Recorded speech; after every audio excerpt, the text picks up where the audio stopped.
Barack Obama has unveiled plans for his presidential library and museum on the south side of Chicago. According to an Obama aide, the presidential library will have a children's play garden, sledding hill, green spaces for picnics and outdoor gatherings, basketball courts, and a recording studio. What the library will not have are any books or documents.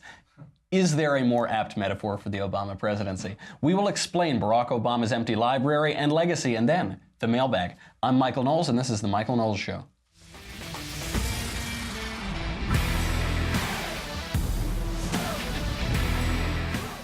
A lot to talk about today. Got to go through Barack Obama's empty legacy and dance on the grave of his political priorities. Before we get to that, we have to talk about Skillshare. We don't want to just destroy. We don't want to just bring people down. We want to build ourselves up as well. Skillshare is a really great tool for this. So it's January. I know if you're like me, you come up with like a dozen resolutions, and then within 7 minutes, you're going to get rid of them and not going to do any of them.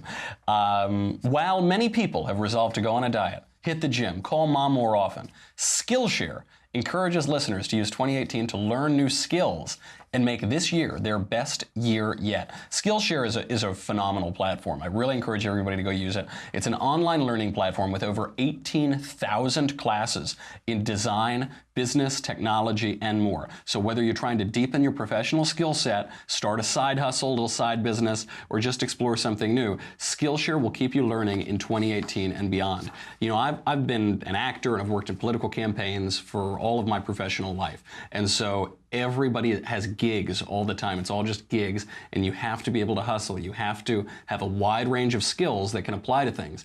I think this is true in the economy right now, and especially for younger people. You're not going to just stay at one company for 60 years and then retire and get a pension. So it's really important to build up skills in a wide variety of areas.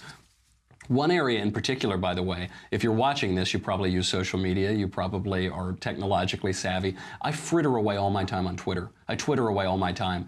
And there are some great, on Skillshare, you can check out some great strategies for time management to put off procrastination. There are really a lot of really cool things. I couldn't get into all of the classes now because it's basically anything you would want to learn, you can go there and there will be a class on it. So just in time for the new year, Skillshare is offering the Michael Knowles Show listeners for a limited time an offer of 3 months of Skillshare for just 99 cents. You get, guys, what are you doing? Go there right now, go there this instant. It is $1. That I think these days it's about a fifth of what you pay for a cup of coffee at Starbucks or something. Go to Skillshare right now, 3 months for just 99 cents. There's absolutely no reason not to do it. It's practically free. To sign up, go to Skillshare.com/Michael99. That's going to be my rap name, I think. Michael99. Go to Michael99, MICHAEL 99. Again, Skillshare.com/Michael99 to get 3 months of Skillshare for only 99 cents. Act now. This is a special New Year's offer. It is going to go away very soon. I can't tell you when. You will know not the day or the hour, but just do it now. Get yourself locked in at that price and start learning today. It's very important to learn. Okay, there won't be any learning going on, by the way, at the Barack Obama Presidential Library because there aren't any books. Martin Nesbitt, the chairman of the Obama Foundation, explained, "The Obama Presidential Center will be a global community center, a place of life and vibrancy that showcases the South Side to the world." So there's a basketball, possibly a yoga room, test kitchen to teach visitors about the, quote, full production cycle of nutritious food. There's a recording studio, an auditorium, a sports facility, a 235-foot tall tower, for some reason, something, I don't know what they do in there, $350 million to build 22 acres of land. The only thing it won't have are books or documents. Now, I didn't realize how old I am. It's a new year, it's 2018 already. I am so old that I actually remember when libraries contained books and documents. Now, presumably there will be computers at this library, or iPads or something, so they can at least Google some of the terrible things that Barack Obama did. But if the lights go out, that means that the Obama library will be identical to the Obama legacy. And perhaps that's really the brilliant artistic engineering here. Form and content in perfect harmony. The Obama Library marks the decline of our politics and culture, just like the Obama administration showed the decline of our politics and culture. Even the Chicago Tribune, Obama's hometown newspaper, not exactly a bastion of conservatism, ran a headline asking, "Without archives on site, How will Obama Center benefit area students and scholars? The foundation's CEO, David Simas, explained. This is going to be completely different. What the president and first lady said is they simply did not want a museum that served as a mausoleum, a way to look back. This is typical Obama, typical Obama-ness. Arrogant and ambitious enough to want constant change, constant activism, turning presidential campaigns into a permanent campaign, fundamentally transforming America. But it's completely ignorant of history, philosophy, culture, disdainful of the past, of the present, and of tradition itself. Obama's papers, by the way, are currently stored in a private facility in the city and suburbs of, not Chicago, Washington, D.C. They sent them all to Chicago, spent a lot of money doing it, and they said, no, we actually don't want them at this fake library, so they go right back to D.C. This gets perfectly to my theory of the left. The left always wants the appearance of the thing, but without the essence of the thing, like decaffeinated coffee, or they want hashtag activism. So they'll wear lapel pins to the Golden Globes and dress in black, but they won't stop raping people. Even their resistance movements are lazy and hollow. Do you remember they didn't march or protest or even really petition anything after the financial crisis? They occupied Wall Street. They sat around and they did nothing. They didn't even stand. They occupied it. These lefties will disrupt Ben Shapiro's speeches. Civil disobedience, man. But they won't show their faces. They'll wear masks. Because if they showed their faces, they would have to experience consequences. They want to have libraries without any books. So anyway, here's Barack Obama, almost beyond parody, talking about his document-free library. I won't stop. In fact, I will be right there with you as a citizen for all my remaining days. The single most important thing I can do is to help prepare the next generation of leadership to take their own crack at changing the world.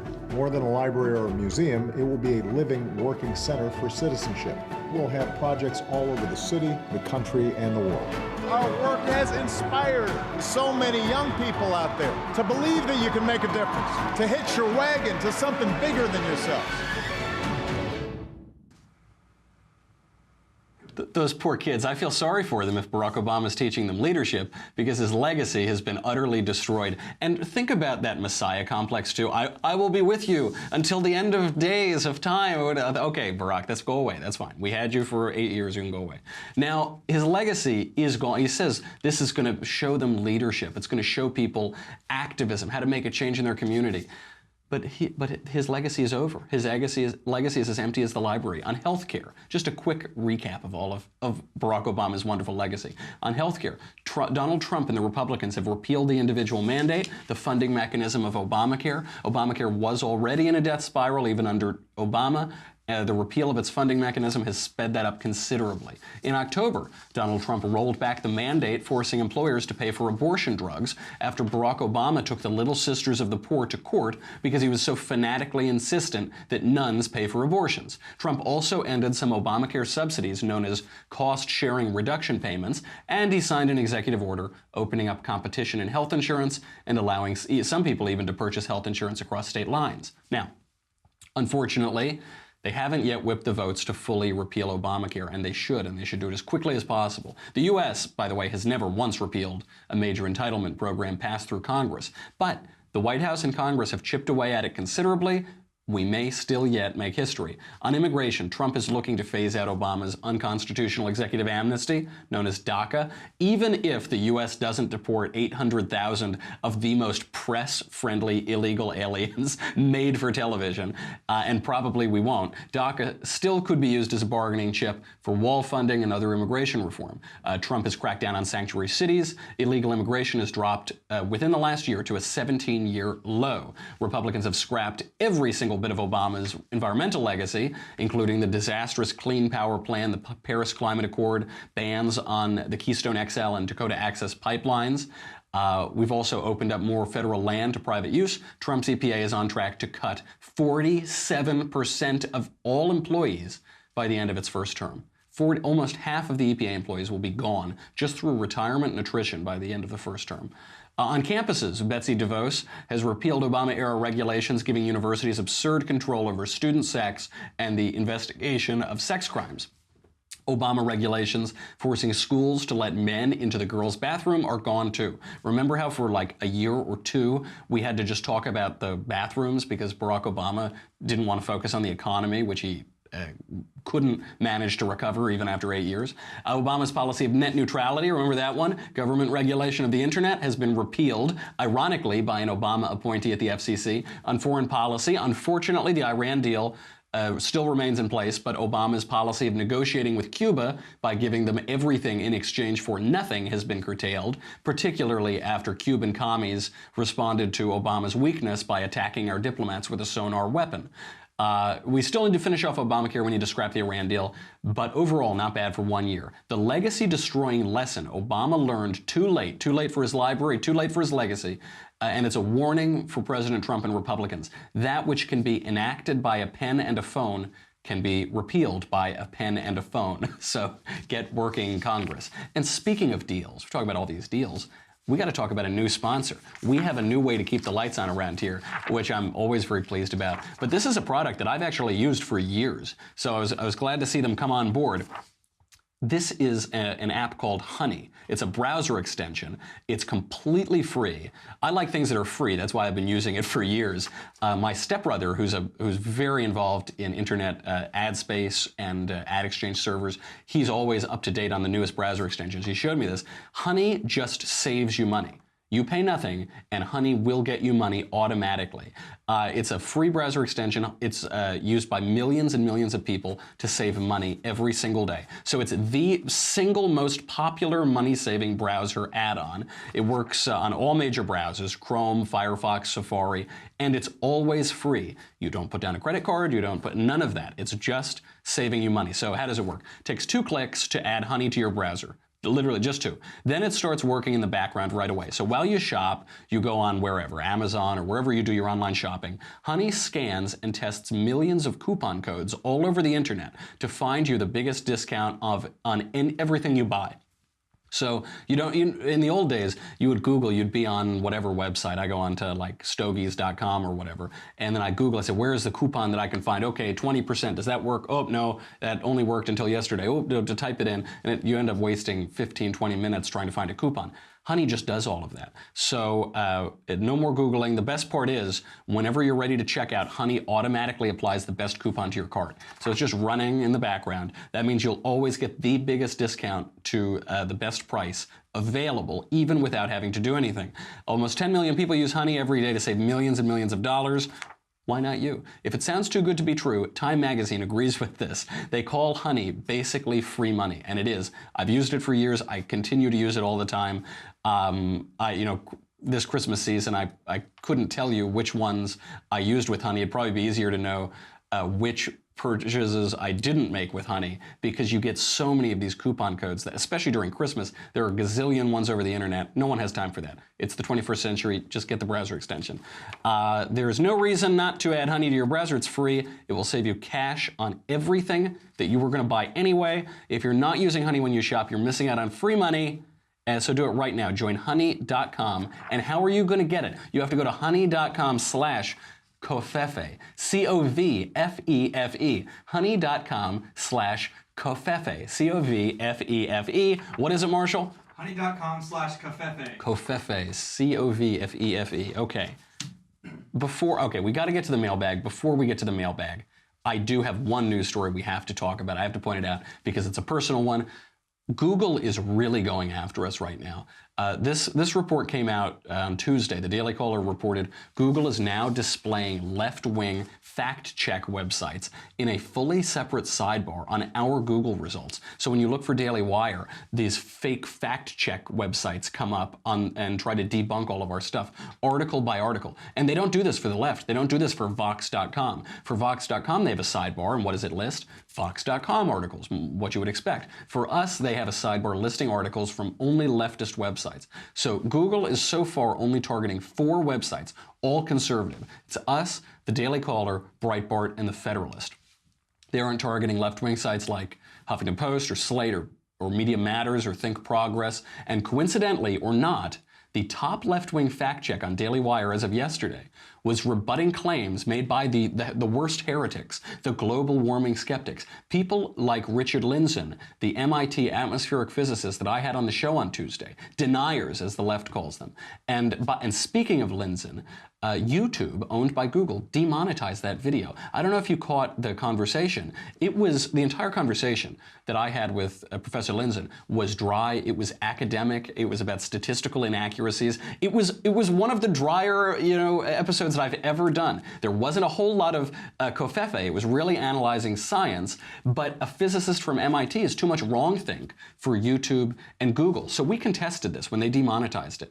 We called them up and we said, you have to turn this money back on. This doesn't violate any of your standards. We argued with them back and forth, but they said, no, okay, we'll turn it on for the episode, but for part of the episode that you broke out separately, we're going to demonetize that one. They also demonetized an episode we did. I did one called Jake Tapper, Mean Girl, in which I explained that Jake Tapper, who used to be a journalist, is a mean girl. And I dare anybody to prove my argument wrong. I think I gave a lot of scientific evidence for that. They demonetized that too. Why? Well, we can't be making fun of these left-wing hacks and these left-wing journalists. No. So this means Media Matters or some other leftist group that is advising Google has put up flags even on tenured professors whose statistical research it deems dangerous. James Damore, the guy who wrote that Google memo, he alleges that Google managers would blacklist conservatives and even propose trials for people who hold conservative views. Now, Google has a virtual monopoly on information on the internet. Prager University is already suing them for discrimination. Conservatives should consider a united front. It is really getting pretty oppressive out there. Okay, let's get into the mailbag. Before we get into the Marshall, you're so cruel. You're so rude to them. I want to keep the mailbag on for you guys. I wanted it to remain public. But unfortunately, if you're not at thedailywire.com right now, you can't see it. So if you're on Facebook and YouTube, go over to dailywire.com right now. If you're already a member, thank you. You help keep the lights on and keep covfefe in my cup. If you subscribe, this is a good deal, folks. Make a New Year's resolution to appropriately store your leftist tears this year in 2018. You don't want there to be fallout. You don't want your family to be hurt by the radioactive leftist tears. Make sure that you have the proper vessel, the leftist tears tumbler. Oh, and you'll also get me and Andrew Klavan and the Ben Shapiro Show, and no ads on the website, and you get to ask questions in the mailbag and conversation, blah, blah, blah. But you really need this. This is just a matter of safety for your family. So go over and get the leftist tears tumbler. It is going away soon, by the way. Well, you will not know the day or the hour, but very soon we're going to end this, and then no more, folks. You're going to be trying to get into our bunker to escape the fallout. So go to dailywire.com right now. We'll be right back.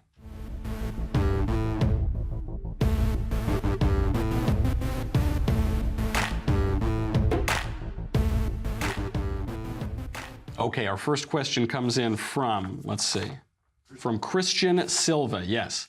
Question is, hey Michael, I'm working on a campaign running to take the seat away from Debbie Wasserman Schultz. I know you've worked on campaigns before. Any advice? Sure, absolutely. Debbie Wasserman Schultz is the disgraced former head of the DNC who got caught giving the whole thing away to Hillary. So yeah, I have a little bit of advice. The district you're looking at, I think that's Florida 23 or something like that. I forget the exact name of her district. That district is D+11 last time I checked, so things aren't looking great for you. It means that leans heavily Democratic. That said, the district has gotten more competitive, mostly thanks to Debbie Wasserman Schultz. So Democrats from 2002 to 2010 never got below 74% of the vote in that general election. Schultz has performed considerably worse than her predecessor, Alcee Hastings. Even in 2012, Schultz only got 63.2% of the general election vote there. In the election prior, Hastings got 79.1% of the vote. That's a big drop. Schultz's popularity keeps decreasing in 2014. She dropped to 62.7%. In next year, she got a 56.7%. So it's still quite a hard race to win. But the trend is in your favor at least, and her total implosion last year on the national stage will help you. Now, I guess for the advice, you can't just run negative. So it's easy to just run negative on former Congresswoman Jar Jar Binks. You should partially run negative. You should point out her ample flaws, but nobody votes against somebody. They don't just vote against somebody. It doesn't work. You need to have a clear message and offer voters something. So Mitch Daniels, one of my favorite politicians, Mitch Daniels in Indiana, he won by large margins as a Republican, even as Barack Obama won by large margins as a Democrat same year in that state. He had a clear message. His campaign slogan was, "I want to increase the net disposable income of Hoosiers." That's very clear. I know what I'm voting for when I'm going to vote for that. And yeah, you can knock the other guy. You can run a little negative. I suppose you have to. But that's the message. Offer them something concrete. On the national stage, the politicians who offered something concrete and serious, strong messages, those are the ones who win. Some other advice for the congressional: ignore whatever Washington, D.C. tells you. Whatever the consultants and the party people, just ignore it. Rudy Giuliani gave us this advice on a congressional campaign that I worked on a number of years ago. The people in the district are going to win you the seat.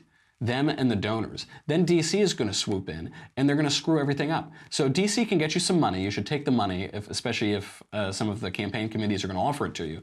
But if they offer you advice on the operations, they're going to give you cookie-cutter operations that know nothing about your district, and they're going to lose you that campaign. It's all about the people. Another thing you can do is constantly innovate.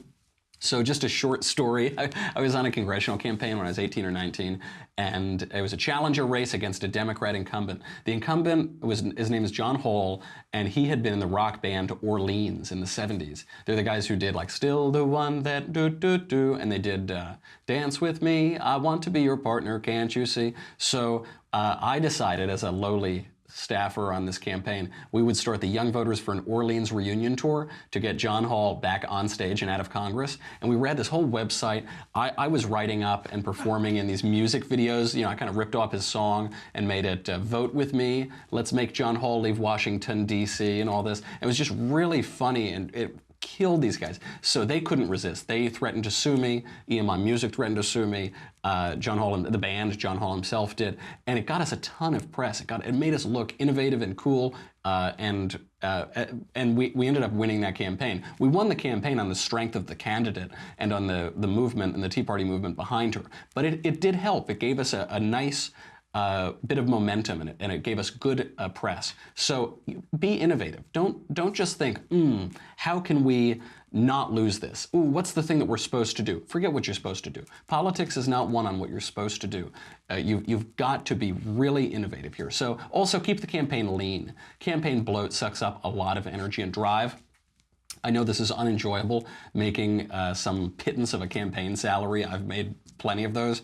But it does align incentives to make sure that you win. And the incentive there is you get a victory bonus or you get a legislative job. So run hard, run to win, don't waste your money, and ignore the experts, please. Including maybe me. Maybe that was self-defeating. I'm no expert on this. I'm just a guy who's been on campaigns. That's my advice. Next question from Andrew. Hey, Michael, I'm 20 years old and I've been Catholic since birth, but for the past 4 to 5 years, I've become less religious. I don't pray anymore. I don't read the Bible. I haven't been at confession in a very long time, and I'm starting to skip Mass every Sunday. But worst of all, I've let more sinfulness into my life. My question to you is, how do I come back to the Catholic Church, and what are some steps for me to get out of constant sinfulness? Thank you, and God bless. Andrew. Just do it. Just do it. It's the Nike advice. Just do it. I'm with you. I was completely out of it for probably a decade, or at least the better part of a decade. I think a full decade. And so the thing that got me back in is I was convinced that God exists, and then I was convinced that Jesus is who he says he is, and it all followed from there. I was convinced of that by a few things. Some by arguments, the arguments for the existence of God, some by writing, apologetic writing, like C.S. Lewis and like Chesterton and others. And then there is the numinous experience. You do have the experience of the world. I remember once, I didn't remember this until just now, I was smoking a cigar and looking out at some plants in my yard that I was, I don't know, a teenager. And I thought, something clicked into my mind that pure rationalism, that my ideological view of the world and my atheistic view, it didn't explain these things. It didn't explain my experience of the world as I knew it to be. So that's a little bit more of the religious or spiritual or numinous experience that you would have. But do it. Andrew Klavan has a good YouTube video on how to find God in 60 days, which is to behave as though God exists.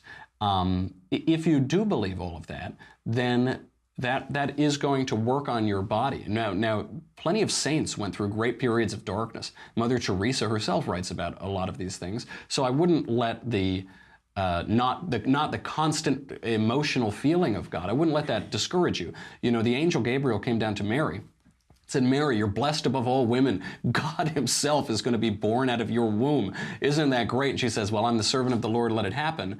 But then the angel went away. And then Mary went on with her life. And it's not like God was constantly saying, like, rah, rah, rah, and this is great. Mary went on with her life and had much difficulty and had to cry as her son bled on the cross and died. So and we see this throughout the Bible. It's not like God is just constantly chit-chatting with us. But he does intervene at times. So I wish you luck on your spiritual journey. I would say keep your eyes in some of these words. For me, because the temptation of my age and my place in the United States was this intellectualized temptation, the temptation of being at a university and being young and from the Northeast. So I've kind of found my way back a little bit through analytical philosophy and very intelligent apologists. Go where your temptation is. I would say, whatever your temptation is, find the Christian and the Catholic answer to that.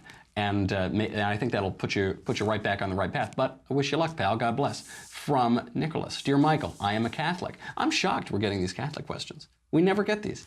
I am Catholic. My girlfriend is a Protestant. She's been asking me many questions about the many different things that are important to the Catholic faith, like why the Virgin Mary is so important and why priests are able to forgive sins. I have a very basic understanding of why these are, but I want to learn more. Do you have any books that you would recommend reading so that a simpleton like me can get a deeper understanding of topics like these so I can answer my girlfriend's questions better? Thanks for all that you do, you handsome Italian. Thanks, Nick. Appreciate that. Priests can forgive sins because Jesus says so, most clearly in John 23 and Matthew 16:19, but in other places too. And Mary is so important because she's the mother of God.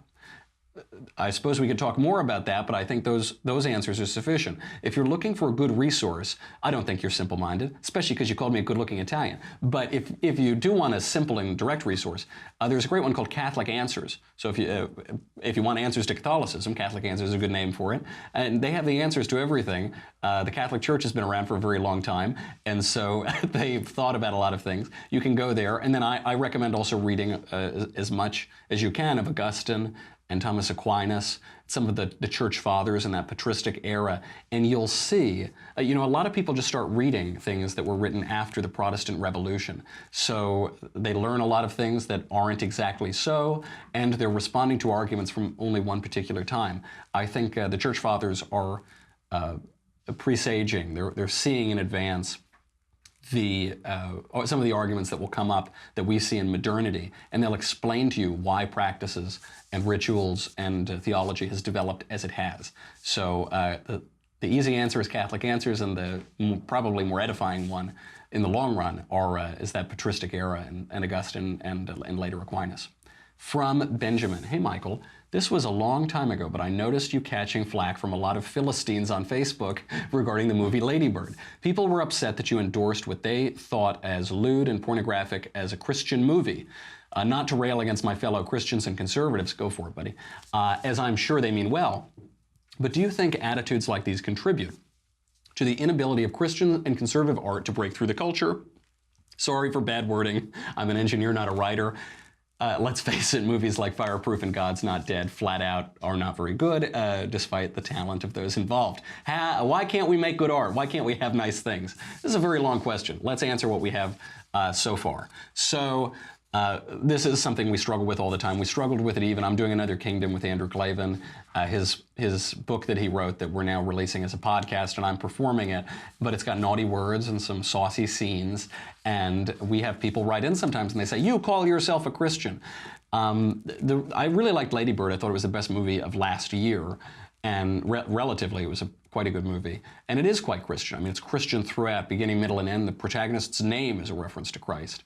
But for those people who think that Christianity is just good manners and being polite and listening to some of that god-awful acoustic guitar music that they play at modern churches, you got to read that Bible. You got to go back and read your Bible. The scenes from just Genesis alone would never fit that criteria. You could never produce Genesis by those criteria. There is sex and incest and fire and brimstone and cheating and lying of the protagonists. It's the protagonists doing a lot of this stuff. So you have to perceive reality as it is. The truth above all things. Christianity is not just some little sect and some nice feel-good philosophy that doesn't have a reference to truth. It's true. It perceives the world. And so if we try to change the world, we're going to fall into a saccharine, sentimental religion that is no good. C.S. Lewis said, if you look for comfort, you might find truth. Or if you look for truth, you might find comfort. But if you look for comfort, you'll find neither truth nor comfort, only soft soap and wishful thinking to begin, and in the end, despair. So don't be brought into the saccharine and the sentimental. I think of those paintings that were popular in the 2000s. Thomas Kincaid, the painter of lights, everything's so nice and sentimental. I like all that stuff too, but you've got to perceive reality. Our Lord lived in reality, and he dealt in reality, and he dealt with the woman at the well, and he dealt with prostitutes, and he called tax collectors. You got to deal in that reality, and I hope some Philistines get on board with it, but hey, we can just keep making the art, and Another Kingdom has done very well. We're having trouble in Hollywood, not among the popular audience. So I think maybe the culture is changing a bit away from that sentimentalism. From Laura Huber. My fiance and I are in our mid-20s and excited to start a family together. We recently watched a movie called Eyes Wide Shut, hedging our bets that Kubrick might be worth watching. Turns out it's about a wealthy men's sex cult. The next day, I serendipitously came across an article from Vanity Fair called "Oh My God, This Is So Effed Up, Inside Silicon Valley's Secretive Orgiastic Dark Side," which details popular sex and drug-fueled parties that wealthy tech founders host. The author, on feminist, not moral grounds, denounces the orgies, but the male participants claim this is another great way in which their great minds challenge convention, and it makes up for their late entry into sex life. So there's a lot on YouTube about polyamory. What do you say of the future of this undercurrent in society and of monogamous marriage? You just got to do you. I mean, these things always come up, especially in decadent cultures like ours, cultures where the moral strictures go away, but they've always existed. There was plenty of weird sex in the Victorian era, and certainly on college campuses, that's always been the case. Lord, make me chaste, but not yet, is an ancient maxim. What I would say, though, having been out here in La La Land, in the heart of darkness, I have noticed this. I know a lot of people who have open relationships, open marriages, polyamory, and they cheat on their girlfriend and the girlfriend cheats on them, or whatever. I've never met anyone who does that who's happy. I've never met anyone who does that who's fulfilled or pleased. It seems like you would be until people get sexhausted. This is a phenomenon I've observed. It's sexhaustion. Meaningless, trivial sex with a bunch of random people. It isn't fulfilling in the long run. So as a matter of culture, it will ebb and flow, and you'll get some of that. I think smart people will realize it's not good in the long term and not fulfilling to them. But that will always be around, and hopefully we can hope for them and pray for them and try to teach them, people who do that it isn't good. It just doesn't turn out well. So maybe to avoid it. But good luck to you and your fiance. From William, hey, Mr. Knowles, my name is Bill and I'm a young practicing Catholic. However, my girlfriend of 2 years is a practicing Mormon. I get a lot of different comments on whether or not our marriage will work in the future, but I personally feel like it won't be an issue. With the exception of the question of what to raise our children, if we have any, we really have had a good and healthy relationship and openly discuss our differences in belief. What I'd like to know is, do you think that a marriage can be successful if the two individuals have a strong faith in two different religions? Sincerely yours, Bill. Yes, with a caveat. Yes, it can be successful, I think, if with people who have strong religious views. I've seen it work very well in that case. And by the way, your views might change over time. People's views change over time. I have friends who have converted from religions, who've converted from Mormonism, actually, or friends who have become atheists, or people who have gone out of being, I was sort of an atheist for a long time. So I wouldn't worry about that, except for the kids, except for the raising of kids. That issue is going to be probably intractable, and you don't want to confuse the kids and have them one day think one thing and then be told that the opposite is true, and this parent is going to go to hell or this parent is going to go to hell. You really should decide with the children first. That doesn't mean that you or your fiance need to convert to anything, but you should decide. And if you think that you have the correct vision of reality, then do it. A lot of my Mormon friends say, this is just a version of Christianity. Maybe you raise the kids in what C.S. Lewis calls mere Christianity.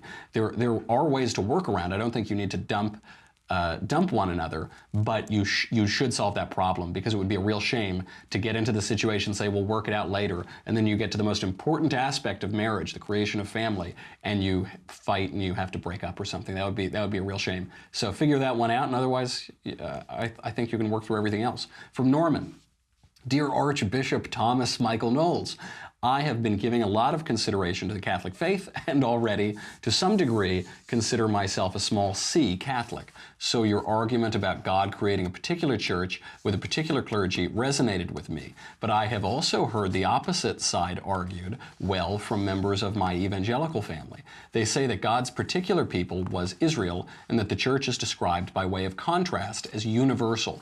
Jesus, the particular man, fulfilled the messianic prophecies to Israel, whereas Christ, the universal logos of the universe, is head of the church. They quote I'm like Donald Trump. They quote 2 Corinthians. They quote 2 Corinthians 5:16. We once regarded Christ according to the flesh. We regard him thus no longer. What do you make of their claim against the particularity and for the universality of the church? What do you think St. Paul is saying in that verse? I think you're confusing universality for abstraction. There is a universal church. The word Catholic means universal, but the church is not an abstraction. Christ is not an abstraction. The paragraph you cite reads, quote, For we know that if the tent that is our earthly home is destroyed, we have a building from God, a house not made with hands, eternal in the heavens. For in this tent we groan, longing to put on our heavenly dwelling. If indeed by putting it on we may not be found naked, we would rather be away from the body and at home with the Lord. For we must all appear before the judgment seat of Christ, so that each one may receive what is due for what he has done in the body, whether good or evil. From now on, therefore, we regard no one according to the flesh. Even though we once regarded Christ according to the flesh, we regard him thus no longer. We regard no one according to the flesh, because Christ's conquest of death gives us the hope of eternal life, of being eternal beings. But that does not mean Christ can be abstracted from his incarnation. This is the temptation of rationalism. It's a political temptation, and a philosophical temptation, and a religious one. Martin Luther wrote, In matters of faith, each Christian is for himself pope and church. It's no coincidence that rationalism arose out of the Protestant Revolution.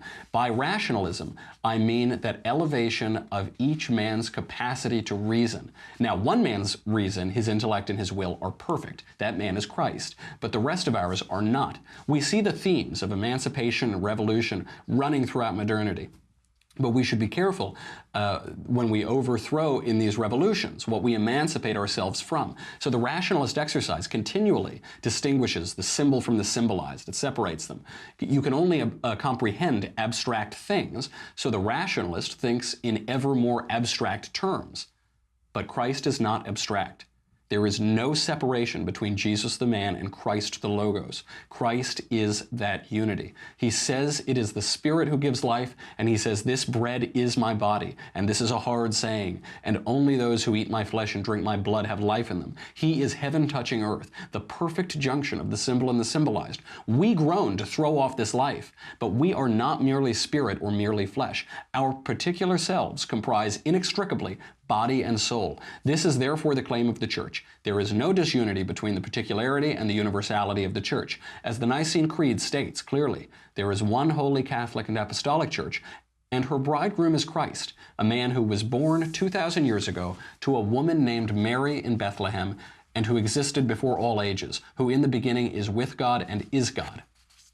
I do want to go back just one bit. It just occurred to me on the question about the Mormon. Yes, so I'm sorry, I was confused. I thought that Bill is a practicing, in that previous question, Bill is a practicing Protestant, and his girlfriend of 2 years is a Mormon. Bill is actually a Catholic, and I should note in this answer, the Catholic Church, before it will give a dispensation for interfaith marriage. requires that you say that you will raise the children Catholic. And there isn't any getting around that. So you'll either have to do that or lie to the church, which is probably not a good way to start your life together in a sacrament. That does make it harder than if you were a Protestant or a mere Christian, as C.S. Lewis would write. But you should be aware of that. I don't want to spread any fake news on this show.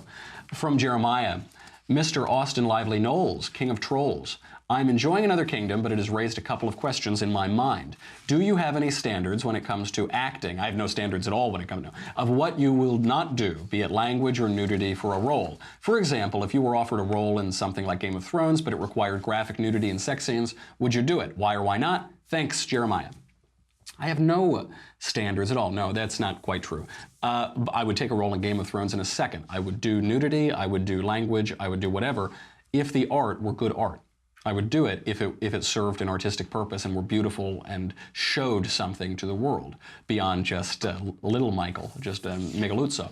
So I once was on an audition out here in LA for, I don't know, some indie film, and the role required a nude bathroom scene. And I said, okay, that's fine, I guess. They said, the guy doing the interview, or the audition rather, said, okay, and it's going to be a gay scene. And I said, okay, if it serves the story, and the story's a good one, let's do it. He said, okay, and I'm going to be playing the other guy. I said, well, that's a bridge too far. I've read about these stories, and The Hollywood Reporter, and Me Too, and all this. So I wouldn't do it if it were gratuitous and stupid and pornographic. But as long as the story is serving a purpose, then obviously it's important to do the beautiful thing and to create the art and to show reality as it is, which is not always beautiful. But that's where the purpose of it really matters, and it has to go story by story. And Game of Thrones, I don't even care for it particularly, but that's an artistic show. There is quite a lot of art there, so I'd do it in a second. If you're watching casting directors, give me a call. I'm here for you. Okay, next question. Oh, that's the last question. Okay, great. So we're going to end on, yes, I will be naked on camera. I can't wait to do it. Give me a call. That is our entire show. I hope that you survived the weekend. Speaking of the Klavanless weekend, the penultimate episode of Another Kingdom comes out tomorrow morning on Friday. So tune in for that. Things are wrapping up. It's a lot of fun. Things are coming together. And please send it to your friends. It really, really pleases me and makes me so happy when we can stick a fork right in Hollywood's eye. So please go over and do that. Download it wherever good narrative fantasy podcasts about schlubs in Hollywood who make it into another universe with bloody daggers and dead damsels. Wherever those are downloaded, you can get Andrew Klavan's Another Kingdom. I'm Michael Knowles. This is The Michael Knowles Show. Have a good weekend. I'll see you on Monday.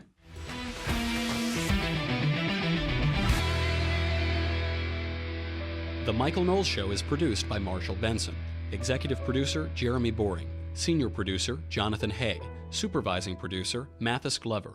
Our technical producer is Austin Stevens. Edited by Alex Zingaro. Audio is mixed by Mike Coromina. Hair and makeup is by Jesua Olvera. The Michael Knowles Show is a Daily Wire Forward Publishing production. Copyright Forward Publishing 2017.